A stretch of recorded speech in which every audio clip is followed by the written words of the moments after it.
16th, 2020. Our first read aloud is shh. What's that sound? Here we go, boys and girls. Hope you're at home watching. Shh. What's that sound? By Joe Cleland and illustrated by Anita DuFalla. What does the author do? Write the word. And what does the illustrator do? Draw the picture. All right. Shh. What's that sound? Good evening. It's in the wind. Is it a tree branch? You taking pictures? Is it an animal? I'm scared. I'm scared. Is it a robber?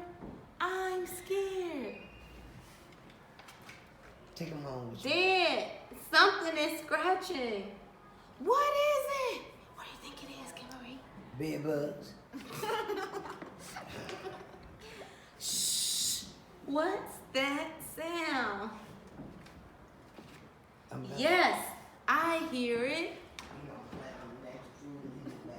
It's just a bug.